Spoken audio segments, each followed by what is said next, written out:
سید الانبیاء والمرسلین وعلی آلہ واصحابہ اجمعین اما بعد اعوذ باللہ من الشیطان الرجیم بسم اللہ الرحمن الرحیم وَسَيُجَنَّبُهَا الْأَتْقَى الَّذِي يُؤْتِي مَالَهُ يَتَزَكَّى وَمَا لِأَحَدٍ عِندَهُ مِن نِّعْمَةٍ تُجْزَى إِلَّا ابْتِغَاءَ وَجْهِ رَبِّهِ الْأَعْلَى وَلَسَوْفَ يَرْضَى صدق اللہ مولانا العظیم۔ محبت سے بارگاہ رسالت میں ہدیہ درود و سلام۔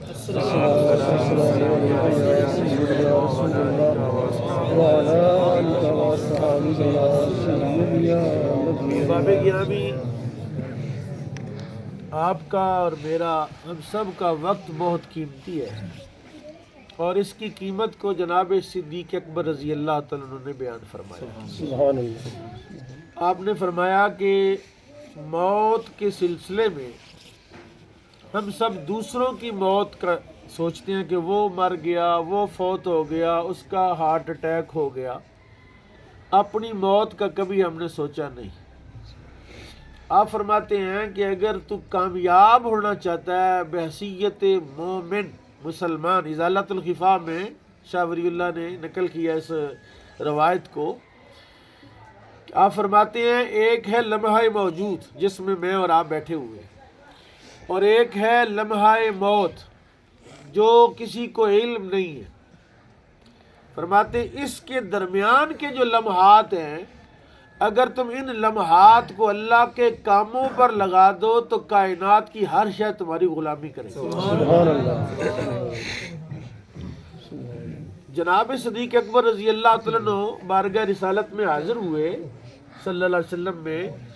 رسول کریم صلی اللہ تعالیٰ علیہ وسلم نے دیکھا کہ چہرہ اترا ہوا ہے، پریشانی ہے۔ فرمایا ابو بکر کیا بات؟ یا رسول اللہ میرا فلاں چچا زاد بھائی ہے، اس کا جان کنی کا وقت تھا، میں اس کے پاس تھا، تو فرمایا اس کو تلقین نہیں کی؟ حضور نے حکم ہے نا لقینوا موتاکم، اپنے مردوں کی تلقین کرو۔ یہ جو ختم شریف کے سلسلے میں بھی ایک نصیحت ہے جناب صدیق اکبر کی، رسول اللہ کا ارشاد نقل کرتے ہیں حسنوا موتاکم، ختم دلاؤ نہ دلاؤ، صرف ایک کام مہربانی کرو، جو فوت ہو گئے ان کی خطاؤں کو چھوڑ دو، ان کی تحسین کیا کرو، یارو بڑا اچھا آدمی تھا، بڑا اچھا آدمی تھا۔ جناب رسول پاک صلی اللہ علیہ وسلم نے پوچھا ابو بکر اس کو اپنے بھائی کو تلقین نہیں کی؟ جی یا رسول اللہ میں نے کلمہ پڑھا۔ فرمایا پھر کیا ہوا؟ یا رسول اللہ اس نے بھی کلمہ پڑھ لیا تھا، اور اس کا آخری کلام لا الہ الا اللہ محمد الرسول اللہ۔ میرے آقا کا فرمان ہے کہ جس کا آخری کلمہ، آخری کلام لا الہ الا اللہ ہو، اس پر جنت واجب ہو جاتا ہے۔ لیکن میں قربان جاؤں جناب صدیق اکبر کی فقاہت کے، آپ نے عرض کی یا رسول اللہ یہ تو مردوں کو فیض ہوا نا کلمہ پڑھنے کا، تو زندوں کو کوئی فائدہ نہیں؟ اگر زندہ کلمہ پڑھے تو اس کا کیا فیض ہے؟ میرے آقا نے فرمایا ان ہدم ذنوبہم، ان کے گناہ گر جائیں گے۔ جو پڑھے گا لا الہ الا اللہ محمد الرسول اللہ تو اس کے گناہ نہیں رہیں گے۔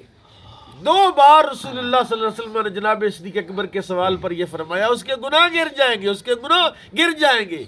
میں کہتا ہوں وہ صوفی کتنا خوش نصیب ہے جو نفی اسبات کی تسبیحیں کرتا ہے۔ سبحان اللہ، نفی اسبات دا پانی ملیا ہر رگے ہر، اور لا الہ الا اللہ تو سارے ہی پڑھتے ہیں، لیکن لا کی ضرب کہاں لگانی ہے، الا اللہ کی ضرب کہاں لگانی ہے؟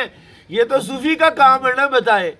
اور یہی وجہ ہے وہ جو کیا کہتے ہیں کلمے نال میں نہاتی دھوتی تے کلمے نال ویائی، کلمے نال میں نہاتی دھوتی تے کلمے نال ویائی، کلمہ میرا پڑھے جنازہ تے کلمے نال دفنائی۔ یہ سب سے بڑے صوفی سیدنا صدیق اکبر رضی اللہ تعالیٰ عنہ نے رسول اللہ سے یہ سبق لے کر ہمیں دیا کہ یا رسول اللہ مردہ تو پڑھ لے، مرنے والا تو پڑھ لے تو اس کی جنت واجب ہوگی، زندہ کو کیا فائدہ ہے؟ میرے آقا نے فرمایا زندہ جب تک پڑھتا رہے گا اس کے گناہ جڑتے رہیں گے۔ اور جناب سیدنا صدیق اکبر رضی اللہ تعالیٰ کی اور بھی وظیفہ ہے، میں آپ کو عرض کروں۔ آپ رسول اللہ سے نقل کرتے ہیں، رسول اللہ سے روایت کرتے ہیں کہ نبی کریم صلی اللہ تعالی علیہ وسلم نے فرمایا شیطان یہ بات کہتا ہے کہ میں نے لوگوں کو لمبی امیدیں دلا کے ہلاک کیا، لوگوں کو گناہوں میں مبتلا کر کے ہلاک کیا، لوگوں نے لا الہ الا اللہ پڑھ کے اور استغفار کر کے مجھے ہلاک کر دیا۔ یعنی تم استغفار کرتے رہو، تم کلمہ شریف کا وظیفہ کرتے رہو، شیطان سمجھو کہ مرا ہی مرا ہے، تم شیطان سے مقابلہ تو نہیں کر سکتے۔ قرآن نے کہا ہے کہ فَاتَّخِذُوهُ عَدُوًّا إِنَّ الشَّيْطَانَ لَكُمْ عَدُوًّا فَاتَّخِذُوهُ عَدُوًّا، شیطان تمہارا دشمن ہے، اس سے دشمنی کرو۔ اس سے تو دشمنی کرتے نہیں ہیں، ہمسایوں سے دشمنی کرتے ہیں، چاچوں سے، برادری سے، شریکے سے دشمنی کرتے ہیں۔ جس دشمنی کا حکم اللہ نے دیا، کہتے یا اللہ پاک کیسے دشمنی کرے؟ اگر تو شیطان نظر آ جائے تو بندہ اس کی باچیاں ہی بانٹ دے، کوئی گولی مارے، کوئی ڈنڈا مارے، کوئی وٹا مارے، اب نظر ہی نہیں آتا۔ جناب صدیق اکبر نے بتایا کہ شیطان کا علاج کلمے کا وظیفہ ہے اور استغفار کی کثرت۔ سبحان اللہ۔ آپ استغفار کرتے رہو، پڑھیں ذرا ایک مرتبہ، استغفر اللہ ربی من کل ذنب واتوب الیہ لا الہ الا اللہ محمد الرسول۔ میں جناب صدیق اکبر کی عرض کروں، ایک حدیث ہے، حدیث کرتاس کہتے ہیں، بڑی مشہور ہے، ہمارے جو کالے جھنڈے والے ہیں بڑا اس کا ذکر کرتے ہیں، حدیث کرتاس۔ حدیث کرتاس جی وہ رسول اللہ صلی اللہ علیہ وسلم نے آپ مرض وفات میں آخری عمر میں قلم اور کاغذ منگوایا، اور رسول اللہ کو حضرت صدیق فاروق اعظم نے کہا یا رسول اللہ کوئی ضرورت نہیں لکھنے کی، آپ نے سب کچھ ہمیں سکھا دیا ہے۔ ان کا خیال ہے کہ رسول اللہ قلم اور کاغذ منگوا رہے تھے کہ آپ نے لکھنا تھا میرے بعد خلیفہ مولا علی ہوں گے، اور فاروق اعظم نے نہیں لکھنے دیا۔ اب مجھے بتائیے کہ میں آپ سے پانی مانگوں اور مجھے پیاس بھی ہو، مچھی کھا کے آیا ہوں، پانی کی پیاس ہے، ایک مرتبہ پانی مانگو نہیں دیں گے تو دوسری مرتبہ پھر مانگ لوں گا یار مجھے پیاس لگی ہے پانی، تیسری مرتبہ۔ حدیث کرتاس میں رسول اللہ صلی اللہ علیہ وسلم نے صرف ایک مرتبہ کاغذ اور قلم مانگا، دوسری مرتبہ نہیں مانگا۔ لیکن میں حدیث کرتاس کے مقابلے میں ایک حدیث آپ کی خدمت میں رکھتا ہوں، آپ کو اندازہ ہو جائے گا، بلکہ ہر سنی کو یہ حدیث یاد ہونی چاہیے، کئی بات ہی کرنی پڑ جاتی ہے۔ رسول پاک صلی اللہ علیہ وسلم بیمار تھے، اتنے بیمار ہو گئے کہ آپ مصلی شریف تک نہیں جا سکتے تھے، امامت کی طاقت نہیں رکھتے تھے۔ حضور نے فرمایا مروا ابا بکر فلیصلی بالناس، ابو بکر کو حکم دو لوگوں کو نماز پڑھائے۔ کہا کس کو؟ جناب سیدہ عائشہ صدیقہ کو۔ ابو بکر کی بیٹی کو کہا ابو بکر سے کہو لوگوں کو نماز پڑھائے۔ اب بیٹی کے لیے تو بڑی اعزاز کی بات تھی کہ جلدی سے دوڑ کے کہتی کہ ابا جی نماز پڑھاؤ، گل بن گئی، خلافت مل گئی ہے، مصلی مل گیا ہے۔ جناب عائشہ صدیقہ نے کہا نہیں حضور میرے ابا جی بڑے نرم دل کے ہیں، کمزور دل کے ہیں، آپ کے مصلی پر کھڑے نہیں ہو سکتے، کھڑا ہوا نہیں جائے گا ان سے، کہ دل بڑا کمزور ہے۔ وہ تو وہ ہیں جو مزاج شناس رسول ہیں، وہ ہیں جو سب سے زیادہ رسول اللہ کی معرفت اگر کسی کو ہوئی ہے تو صدیق اکبر کو ہوئی ہے۔ بیٹھے ہوئے تھے، سورہ نصر نازل ہوئی، اذا جاء نصر اللہ والفتح ورأيت الناس يدخلون في دين الله أفواجا فسبح بحمد ربك واستغفر انه كان توابا۔ سب نے سنی، ابو بکر رو رہے، روتے روتے ہچکی بند گئی، سارے مڑ مڑ دیکھ رہے ہیں ابو بکر کو کیا ہوا ہے۔ سورت اتری ہے، آیت اتری ہے، نصرت کی بات ہوئی ہے، اسلام میں لوگوں کے فوج در فوج داخل ہونے کی بات ہوئی ہے، یہ تو خوشی کی بات، رونے کی بات کہاں ہے؟ پوچھا حضور آپ کیوں رو رہے؟ کہا تمہیں پتہ نہیں رسول اللہ کی واپسی کا، حضور کے وصال کا اعلان ہو گیا۔ سب سے زیادہ قرآن کے سمجھنے والے، سب سے زیادہ مزاج رسول کو سمجھنے والے جناب ابو بکر صدیق ہیں۔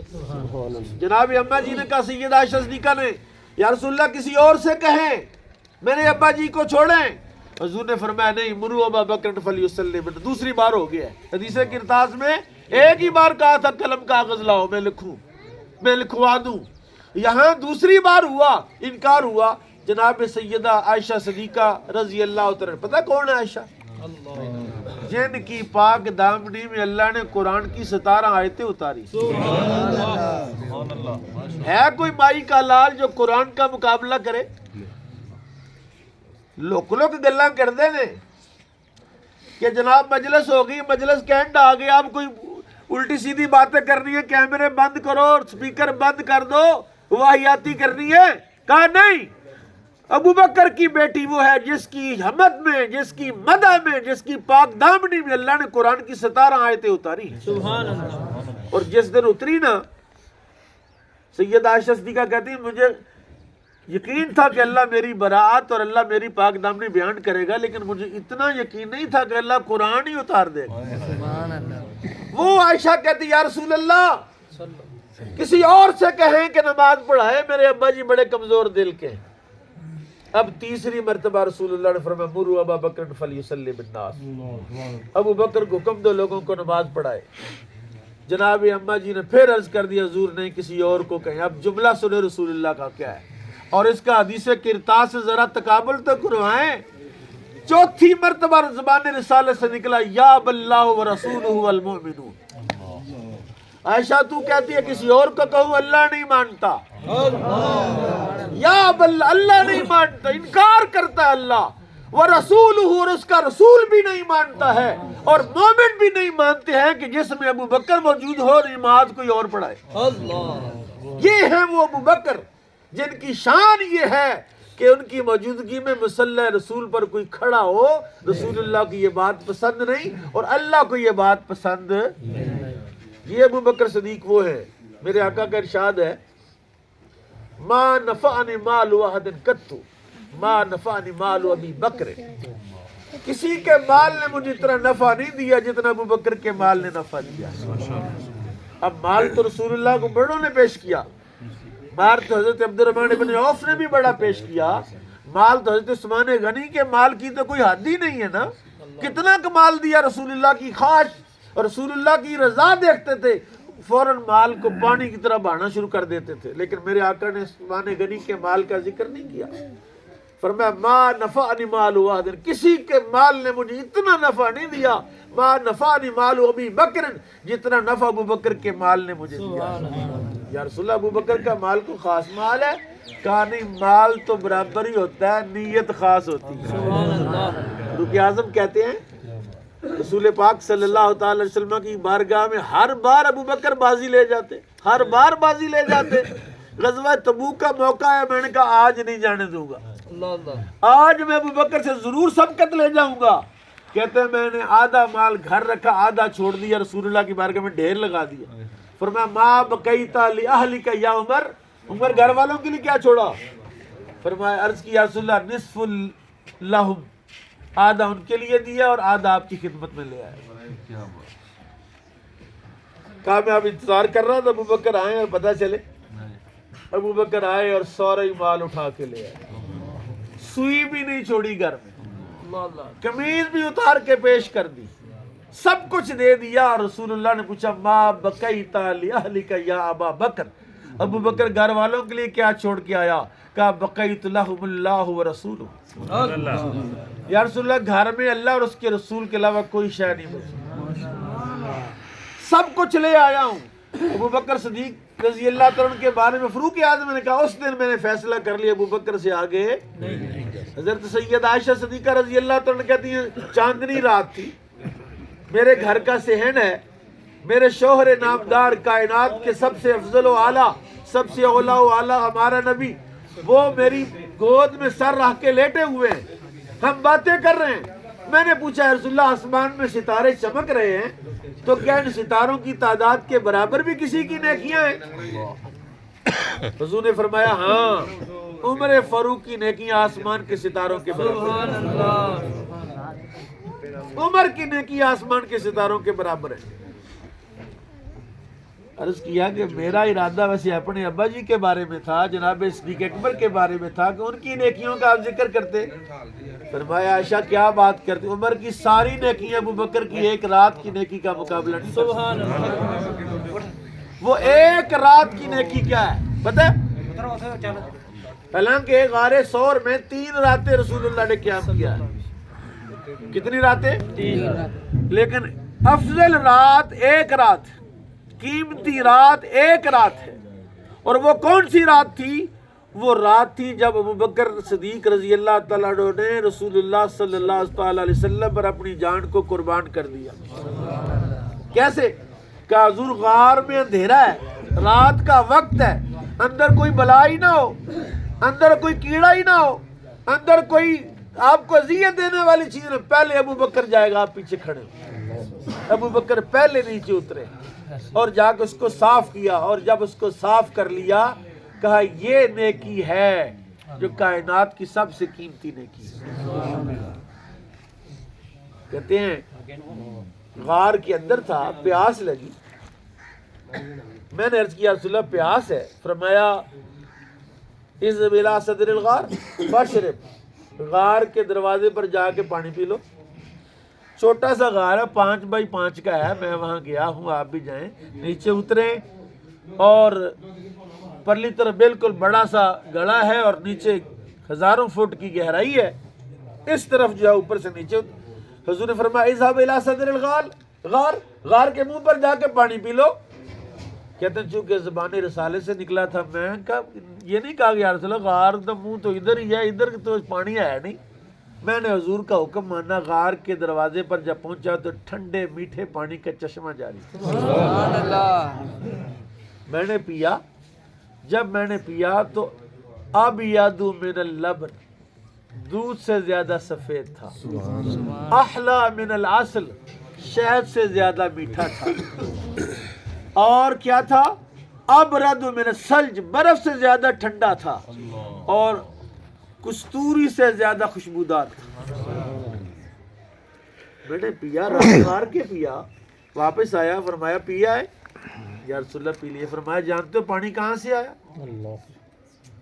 حضور اللہ اس کا رسول جانے۔ فرمایا جب تو نے مجھ سے پانی مانگا، اللہ نے جنت کے اندر چشموں پر معمور فرشتے کو حکم دیا میرے محبوب کے یار نے پانی مانگا ہے، سبحان اللہ۔ جنت سے لے کر غار کے منہ تک پانی پہنچاؤ، اور جنت کے سے لے کر غار کے منہ پر تیرے لیے پانی بھیجا اللہ نے ابوبکر۔ یا رسول اللہ، اللہ کے ہاں میری یہ شان ہے، یہ مقام ہے؟ فرمایا یہ تو شاہی کوئی نہیں ہے، اللہ کے ہاں تو تیری اس سے بڑی شان ہے۔ یا رسول اللہ وہ کیا ہے؟ صلی اللہ علیہ وسلم، یا رسول اللہ وہ کیا شان ہے؟ فرمایا اللہ نے لکھ دیا ہے جنت کے دروازے پر کہ جس کے دل میں بغض ابوبکر ہوگا وہ جنت میں داخل نہیں ہو سکتا۔ یعنی جنت ابوبکر کی ہے۔ اور میرا گھر ہو اور میرے گھر میں جس کے دل میں میرا بغض ہے وہ آ جائے، میرے گھر میں وہی آئے گا جس کے دل میں میرے ساتھ محبت ہے۔ اللہ نے کہا ابوبکر، میرے آقا امام الانبیاء صلی اللہ علیہ وسلم نے بھی کمال کر دیا۔ قرآن کہتا ہے، قرآن کا ضابطہ ہے، ان اکرمکم عند اللہ، تم میں عزت والے اللہ کے ہاں کون ہے؟ جو زیادہ متقی ہے۔ اور کائنات میں انبیاء کے بعد سب سے بڑے متقی کا نام ابوبکر ہے۔ وَسَيُجَنَّبُهُ الْأَتْقَى الَّذِي يُؤْتِي مَالَهُ يَتَزَكَّىٰ، اور ایک تمغہ ہے جو رسول اللہ نے ابوبکر کو دیا ہے رضی اللہ تعالیٰ عنہ۔ ایک تمغہ، ایسا تمغہ ہے کائنات میں کسی اور کے حصے میں نہیں آیا۔ جزوی فضیلتیں تو ہیں لیکن کلی فضیلت ابوبکر صدیق کی ہے۔ وہ کیا ہے؟ حضور صلی اللہ علیہ وسلم فرمایا جس بندے کی بھی مجھ پر احسانات تھے، ہر کسی کے احسان کا بدلہ میں نے چکا دیا ہے۔ جس نے مجھ پر احسان کیا میں نے ہر کسی کے احسان کا بدلہ، الا یدو ابوبکر، مگر ابوبکر کے احسان کا بدلہ میں نہیں چکا سکتا۔ یہاں میں ایک بات آپ کو کہنا چاہوں گا کہ میرے آقا احسان کا بدلہ چکانے میں کتنے حساس ہیں۔ جب بدر کے قیدی آئے نا، 70 قیدی آئے، ان قیدیوں میں حضرت ابوبکر، حضرت رسول پاک کے چچا حضرت عباس بھی تھے۔ حضرت عباس کا قد ذرا اونچا تھا، بڑا قد تھا، ان کی قمیض پھٹ گئی۔ عبداللہ ابن ابی ابن ابی سلول جو منافقوں کا سردار تھا، اس نے اپنی قمیض اتار کے حضرت عباس کو دے دی، حضرت عباس نے پہن لی۔ جب منافقوں کا سردار مرا نا، اس کا بیٹا آیا کہ یا رسول اللہ میرے ابا فوت ہو گیا، اس کے جنازہ بھی پڑھانا ہے اور کوئی تبرک دیں، میں اس کو کفن دے دوں۔ حضور نے اپنی قمیض اتار کے دے دی۔ استغفر لہم او لا تستغفر لہم ان تستغفر لہم 70 مرۃ فلن یغفر اللہ لہم۔ اللہ کا قرآن کہہ رہا ہے کہ آپ ان کے لیے بخشش مانگیں یا نہ مانگیں، اور اگر آپ ان کے لیے 70 بار بھی بخشش مانگیں گے اللہ بخشے گا نہیں۔ کیوں؟ اس لیے نہیں بخشے گا کہ وہ تیرا دشمن ہے، تیرے ساتھ عداوت رکھتا تھا، اور جو محبوب تیرے ساتھ عداوت رکھے رب اسے بخشے گا قمیض دی۔ یہاں بڑی بات کرتے ہیں کہ دیکھو جی رسول اللہ کی قمیض میں اگر کوئی فیض ہوتا تو عبداللہ ابن ابی کو تو کفن دیا ہے، اس کی تو بخشش یقینی تھی۔ کہا قمیض تو حضرت یوسف کی آنکھیں واپس کر سکتی ہے، تو امام الانبیاء کی قمیض لیکن مسئلہ یہاں قمیض کو برکت کے لیے دینے کا نہیں تھا، مسئلہ یہ تھا کہ عبداللہ ابن ابی کا ایک احسان تھا رسول اللہ کے چچا کو قمیض دینے والا۔ رسول اللہ نے کہا دنیا میں ہی بدلہ دے دوں تاکہ کل قیامت میں محشر میں استغاثہ نہ کرے کہ میں نے رسول اللہ کے چچا کو قمیض دی تھی، لہذا اس کے بدلے میری بخشش کا سامان کیا جائے۔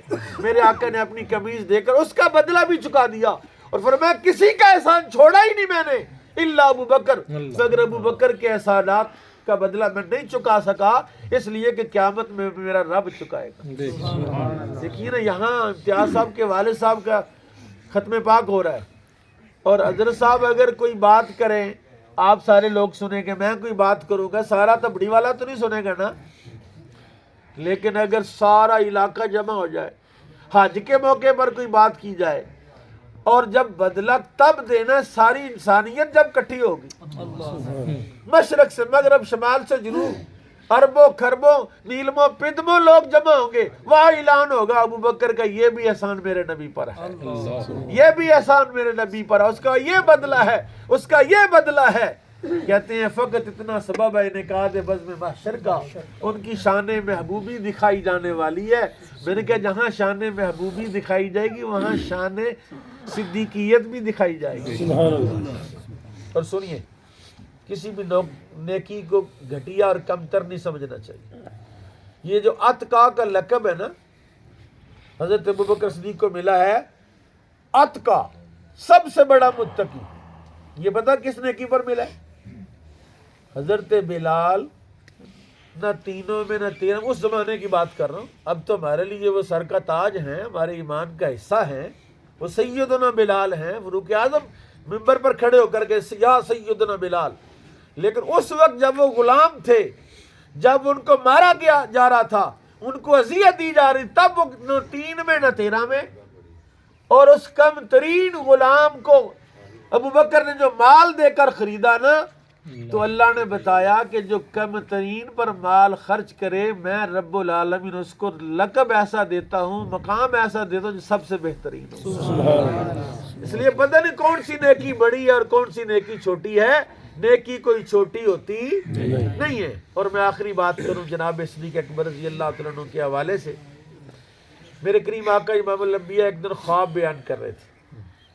ویسے تو بارگاہ رسالت میں رسول اللہ کی موجودگی میں میرے ساتھ بھی یہ مسئلہ ہوا کہ بہت سارے مسائل مجھے ہوتے ہیں کہ میں اپنے استاذوں کے پاس جاؤں گا تو ان سے پوچھوں گا، تو وہاں جا کے تو بھول ہی جاتا ہے کہ کون سا مسئلہ پوچھنا تھا۔ کئی ساتھی کہتے ہیں مفتی صاحب بڑے سوال تھے تو آپ کے پاس آئے تو سمجھ ہی نہیں یاد ہی نہیں رہا کون سا سوال پوچھنا تھا۔ یہ ہے بڑے علم والے کا کمال۔ اور ابو بکر صدیق رضی اللہ تعالیٰ عنہ وہ ہیں کہ نبی پاک صلی اللہ علیہ وسلم موجود ہیں، ایک یہودی نے آ کے پوچھا کہ یا رسول اللہ سوال کا جواب دیں، یہودی بھی نماز پڑھتے ہیں اور آپ کے صحابہ بھی نماز پڑھتے ہیں، یہودیوں کی نماز میں کوئی وسوسہ نہیں ہوتا اور آپ کے صحابہ کی نماز میں وسوسے ہوتے ہیں۔ علامہ اسماعیل حقیر تفسیر البیان میں اس بات کو اِنَّ عِبَادِي لَيْسَ لَكَ عَلَيْهِمْ سُلْطَان 15ویں پارے میں اس آیت کے تحت لکھتے ہیں کہ جناب ابو بکر صدیق موجود تھے، یہودی کا سوال آیا رسول اللہ کو، حضور نے فرمایا ابو بکر جواب دینا۔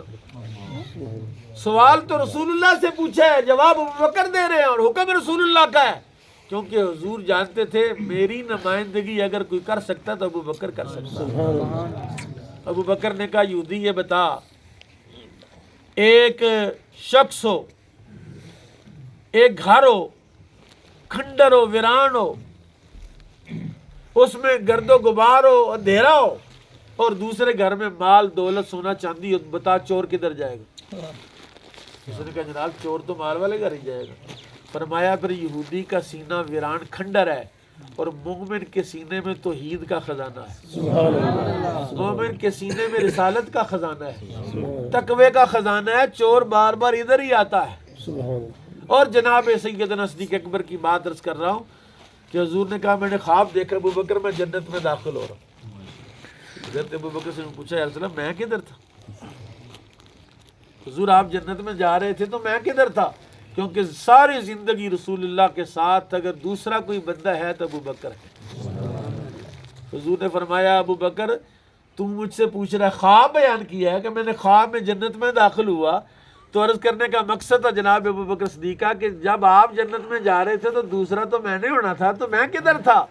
فرمایا ابو بکر میرے بعد اللہ نے ساری امت پر جنت کو حرام کر دیا جب تک ابو بکر داخل نہیں ہوگا۔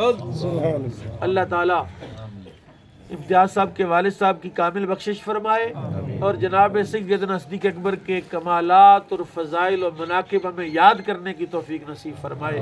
وما علیہ الا البلاغ۔